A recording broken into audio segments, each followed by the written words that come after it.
Hi everyone, this is our channel Around My Story. Please like, share and subscribe. Lorsque la plupart des gens pensent à la dépendance, ils pensent automatiquement aux drogues. Cependant, une personne peut être dépendante de beaucoup d'autres choses, y compris le shopping, les réseaux sociaux ou, selon mon expérience, les jeux vidéo. J'ai essayé les rencontres en ligne pendant une courte période et j'ai rencontré un homme. Nous nous sommes entendus instantanément. Il était tout ce que j'avais toujours voulu. Il était grand et drôle, s'habillait très bien, avait de beaux cheveux et un bon travail. Nous n'étions jamais à court de sujets de conversation et il me faisait rire. Au bout de quelques mois, ces jeux ont commencé à s'infiltrer dans notre relation. Je faisais 45 minutes de route pour aller à son appartement et il jouait à des jeux pendant un certain temps. Au début, cela ne me dérangeait pas.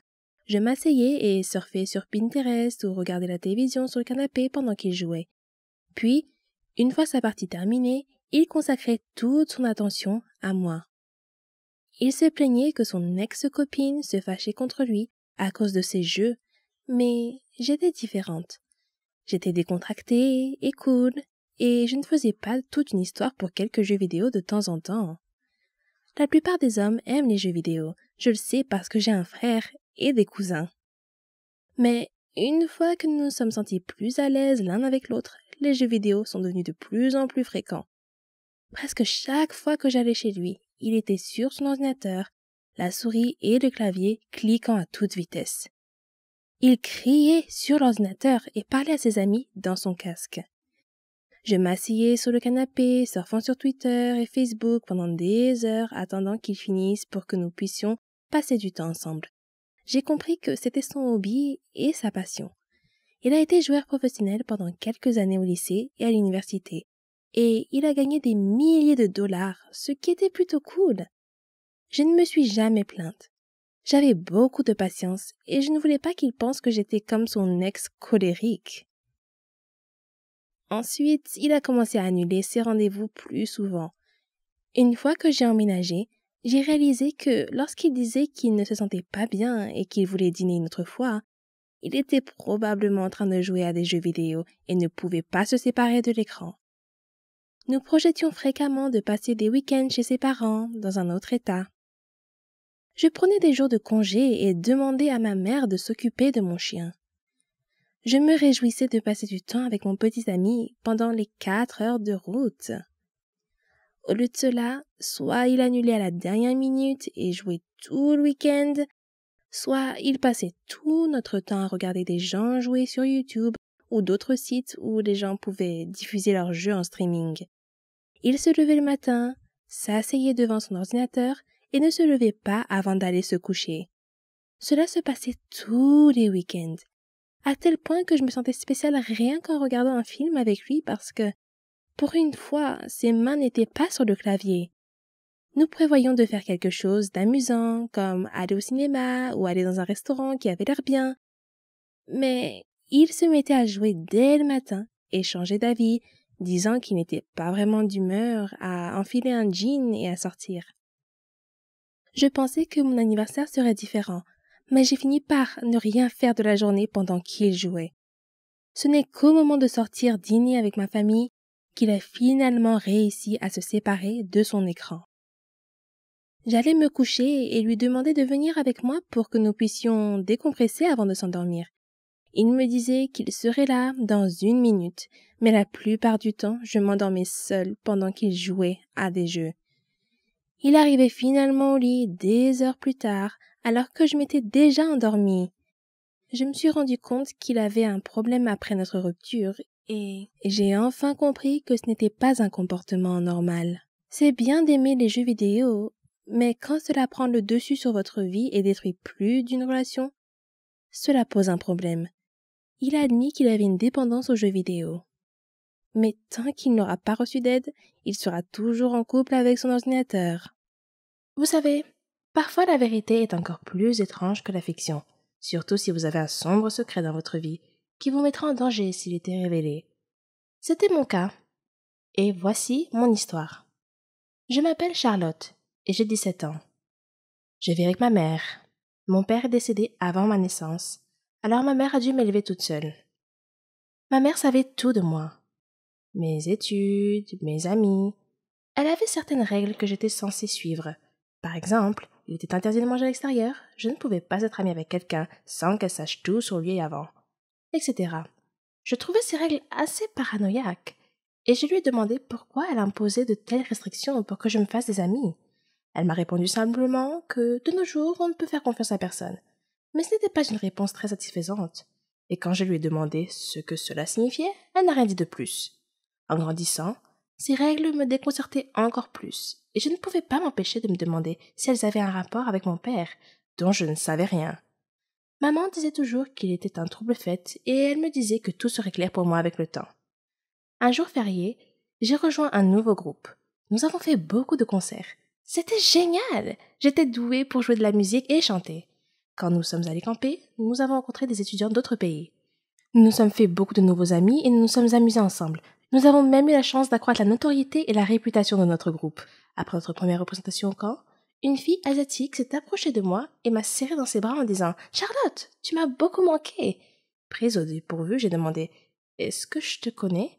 Elle m'a encore surprise en disant « Tu ne me reconnais pas ? Je suis Marie, ton amie !» J'ai souri et j'ai répondu « Tu dois te tromper.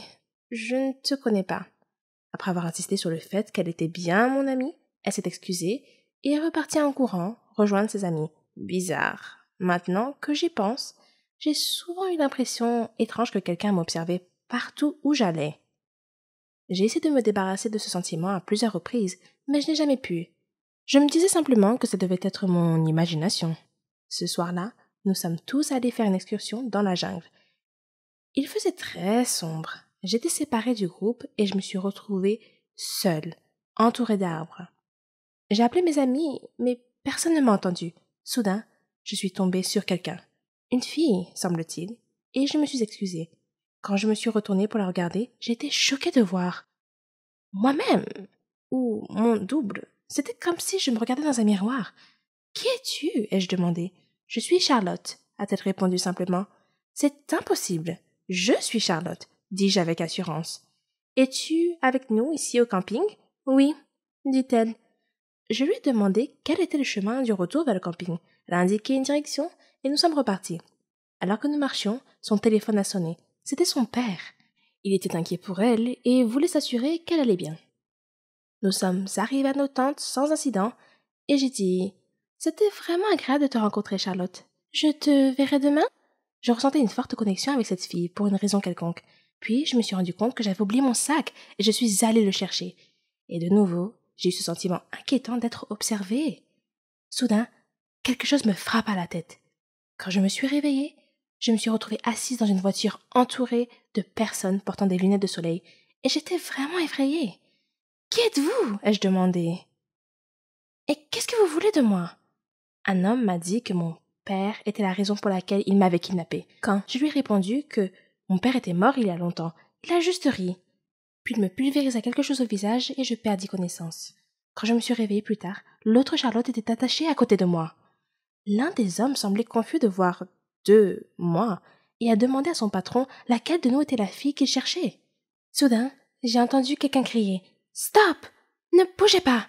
La police surgit de la ligne des arbres, encercla la voiture et apprehenda les hommes. Puis, ils nous détachèrent toutes les deux. Quelqu'un est apparu, l'air très inquiet. L'autre Charlotte a commencé à se réveiller et a demandé où elle était et ce qui se passait. Puis, elle vit son père et courut vers lui. Son père m'a alors regardé et m'a demandé mon nom et celui de ma mère. Quand je lui ai répondu, il a dit qu'il savait qui j'étais et m'a dit de transmettre ses salutations à maman et de lui dire qu'il continuait à garder son secret. Puis il me remit une médaille et me serra dans ses bras en disant qu'il n'était pas sûr que nous nous reverrions un jour. Je le regardais toujours d'un air confus. Alors il sourit et me demanda où était mon père. Et je lui répondis que mon père était mort. Il a dit que c'était leur accord entre ma mère et lui, qu'il essayait seulement de nous protéger, moi et l'autre Charlotte, qui se trouvait être ma sœur jumelle. Il dit avoir eu des problèmes dans son travail. Des gens ont menacé de nous tuer. Alors lui et ma mère ont décidé de nous séparer. Elle t'a emmené et j'ai pris ta sœur jumelle, a-t-il dit. Nous avons fait ça pour te garder en sécurité. J'ai appelé ta jumelle Charlotte, comme toi. Je me sentais encore un peu bouleversée à ce moment-là. C'était absurde. Je ne pouvais pas le croire. Soudain, j'ai entendu quelqu'un m'appeler. « Charlotte, réveille-toi! C'est l'heure de notre voyage. Tu as dû faire un cauchemar car tu criais. » Je me suis réveillée et me suis retrouvée dans une tente avec mon ami. Quand je suis sortie de la tente, je me suis arrêtée. Juste en face de moi, me regardant dans les yeux, se trouvait une fille qui était mon reflet exact. Avec le recul, je me rends compte que j'ai été élevée dans un monde très étrange. Au centre de ce monde se trouvait ma mère, célibataire, héroïnomane et, du moins à mes yeux, la meilleure mère du monde. Chaque jour, il y avait un moment où elle me disait « J'arrive dans une seconde », avant de disparaître dans sa chambre avec quelques-unes de ses amies et de fermer la porte à clé. À 7 ans, je restais longtemps devant cette porte fermée à clé, essayant d'imaginer ce qui se passait de l'autre côté. Il m'a fallu des années pour comprendre ce qu'elle faisait là-dedans. Pendant longtemps, j'ai pensé que les adultes faisaient une sorte de sieste. Ils sortaient de cette pièce si calme, si détendu et si joyeux. J'avais l'impression de rater quelque chose, car même après des nuits complètes de sommeil, j'étais toujours fatiguée. Je voulais devenir exploratrice plus tard, et je savais que cela me demanderait beaucoup d'énergie. Ma mère avait énormément d'amour à donner, et c'est moi qui en recevais le plus. Nous jouions ensemble tous les jours pendant des heures, et nous rêvions d'aventures ensemble. J'étais Link, elle était Zelda, et notre mission était de vaincre le méchant démon qui vivait à quelques pas de notre maison dans l'ouest de l'Autriche. Tout d'abord, nous devions nous procurer une carte, afin de pouvoir localiser le démon et le détruire. Si ma mère était trop fatiguée pour notre mission, elle devait boire une potion à base de gousses de pavot pour reprendre des forces. Ma mère recevait généralement ses amis chez elle, comme Werner, qui m'a dit qu'il tirait son énergie de la nature et des arbres. Werner me racontait toujours les heures de gloire du club de football autrichien, tandis que le petit ami de ma mère, Adam, m'a appris à jouer aux échecs quand j'avais 6 ans. Il avait appris à jouer pendant son séjour en prison. Le seul mensonge que ma mère m'ait jamais raconté est sans doute que mon père était mort dans un accident de voiture avant ma naissance. Ce n'est que des années plus tard, lorsqu'Adam et elle sont devenus abstinents, qu'ils m'ont expliqué que mon père biologique était mort d'une overdose d'héroïne. Après avoir passé quelques mois en prison pour possession de drogue, il avait pris sa dose habituelle, mais sa tolérance avait baissé pendant qu'il était en prison et la dose s'était avérée trop forte. Dans sa douleur, ma mère enceinte a envisagé de se suicider, mais un livre qu'elle a lu l'a convaincue qu'elle se réincarnerait sous la forme de vie la plus inférieure si elle le faisait. À l'école, j'étais un peu une enfant turbulente, grossière et mal élevée, mais c'était la norme là où j'ai grandi. Nous vivions dans un grand appartement vert au rez-de-chaussée d'un immeuble. Nous ne faisions confiance à personne qui se donnait la peine de frapper à la porte principale, car seule la police et le facteur le faisaient. Pour moi, c'était la même chose. Tous les autres passaient par le balcon et entraient directement dans notre salon. Un visiteur fréquent était le dealer de ma mère, que nous appelions le grec. Une fois, alors que maman était dans sa chambre, le grec m'a forcé à boire un verre avec lui. Je n'avais que